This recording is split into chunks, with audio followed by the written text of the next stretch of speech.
Good morning. It is January 6th, and I'm just checking in. This morning went a little bit smoother than yesterday. Um, I guess because my husband was here a little bit later this morning before he left, but I'm definitely, yeah. So, anywho, um, leave her, Ren. Leave her. Get off her tummy. Rennie, what you doing? Oh, take this French toast out the oven real quick.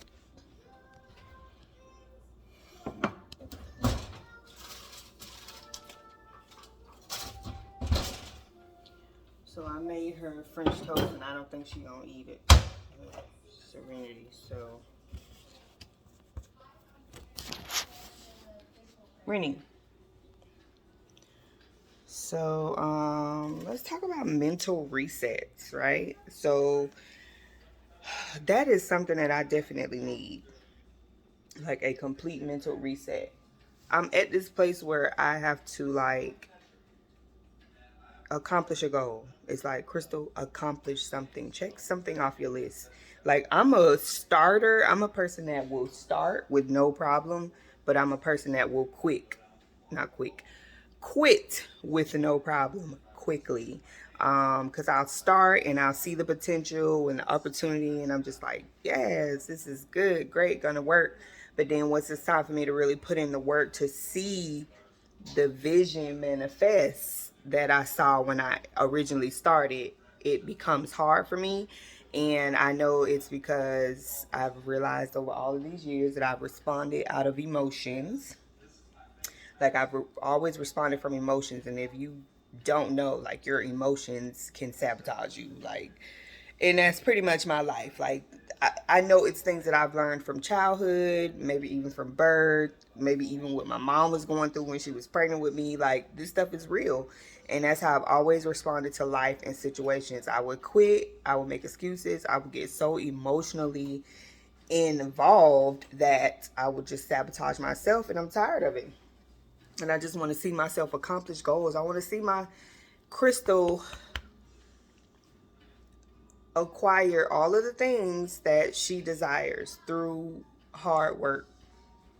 So, um, yeah, it's kind of like I'm just tired of myself. I can't blame anybody else. I cannot blame my marriage anymore, my husband anymore. I can't blame my children anymore, my parents, childhood, the past. I can't use any of that stuff as excuses anymore. So it's like, Crystal, what you gonna do? Like, what you gonna do? You want to see all of this stuff. You see yourself doing this and doing that, but what about the in between? Like, you can start, but and then you want to immediately get to the end of it without the work in between. You can't skip the process, sis.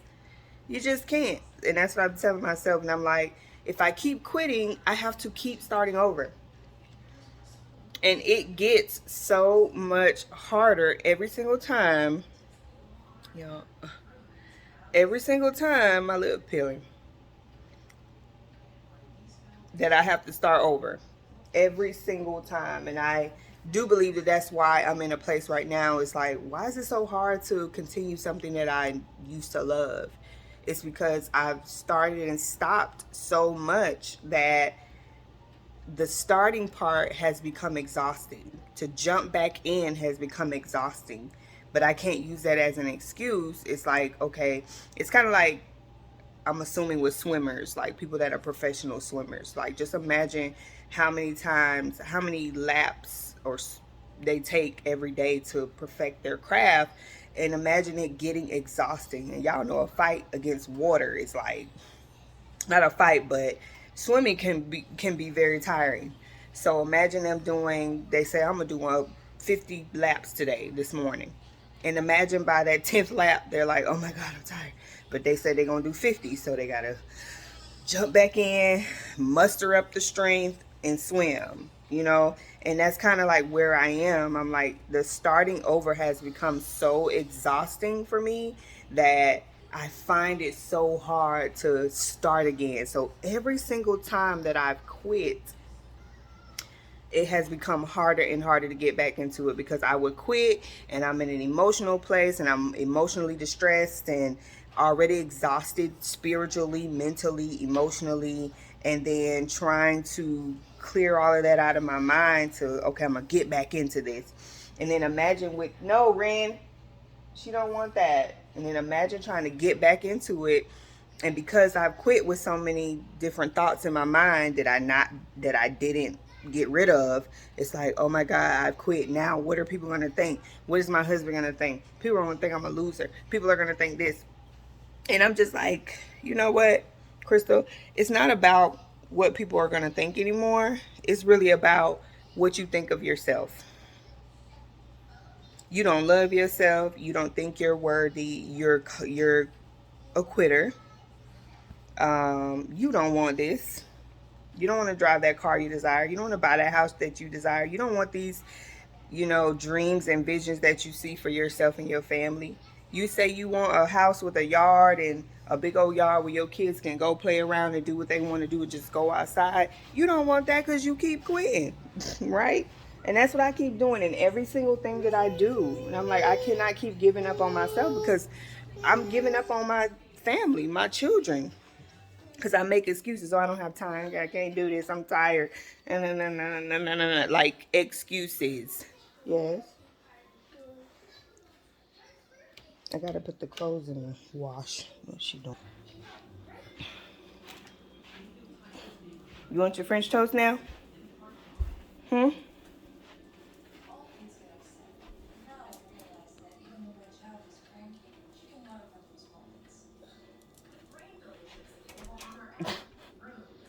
Okay, we done? French toast? There's nothing in this plate. See? Empty. You want French toast? Hmm? So I'm really just over myself. Like, if I want to pay off debt, I know I'm supposed to be wealthy. It's like, what am I thinking of myself? It's my mental space, and I just need a mental reset. There's somebody knocking on the door, Ram. I'll be back. So I just need like a mental reset.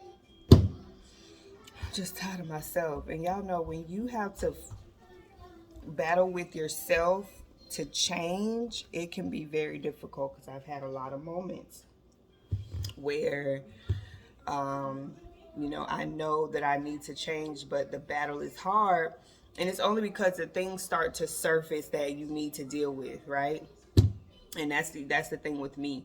Like, I really started this and said, oh, had a realization when I had I'm 4 daughters in now. This is Rennie. This is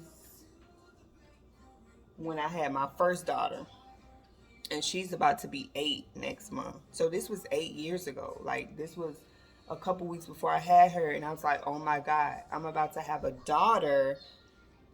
What kind of woman am I? 8 years. Like, and I got 3 more girls that I have to be an example for.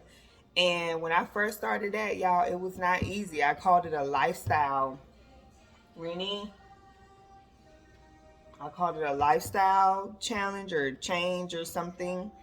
And I would journal every day and kind of just journal like these realizations about myself when I would make excuses or be emotionally whatever.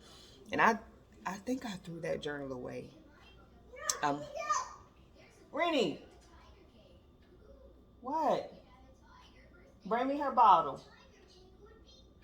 Bring me her bottle. Oh, you said no, you stop.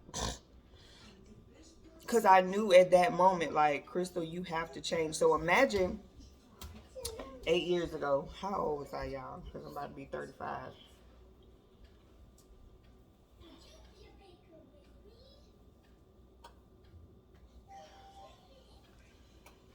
So I was like, I don't know, 27. Because it was actually like, how it always works is that I 2 weeks, like, I turn two weeks after their birthday is like my birthday, her birthday. So that's what it was. It was like, okay, I'm about to be a new age. And I have a daughter out here in these streets, y'all. And even thinking about back now, just how far I've come in 8 years, like, man, I've evolved a lot. So even when I feel like, man, I haven't accomplished nothing yet, I think I'm looking more at the physical, like the material things, which still is a sign of the fruit of your life, your relationships, material things you have. And not saying that, people who are out there that are super wealthy are not dealing with like mental stuff and they need to grow and heal and do all kinds of stuff. But for me, what I had materially and like physically, tangibly in my hand, what it really is a direct reflection of what I felt about myself and what I'm going through internally. Some people know how to cover that up really, really good. Like they could be torn up inside and need to deal with a whole bunch of stuff, but they know how to get out there and get to work and have their life looking grand on the outside, but it's a mess for real on the inside. Like if they lost all of that stuff, like you would see who they really are, maybe. I don't know. But for me, what I had externally really is a direct reflection of what I have internally. So my growth over 8 years, I could definitely do more, which is why I'm at this point. But I'm happy with my growth at the same time because, I would take a step forward and go 5 back, take 2 steps, go 10 back. Like that's just how my life had been. And it was because I wasn't really paying attention to the familiar stuff that could just come back and knock me off my feet. Like I've had so many moments in my life in the past 8 years that it's repetitive, but because I didn't realize, it was like, oh my God, I go ball up in a corner and I don't know how to deal with it mentally, spiritually. I had to grow a lot. I had to allow God to really deliver me from some things. I'm thankful for like the church that I found. Like it's prophetic and they really believed in the true deliverance of God, and I'm just thankful to be introduced to that.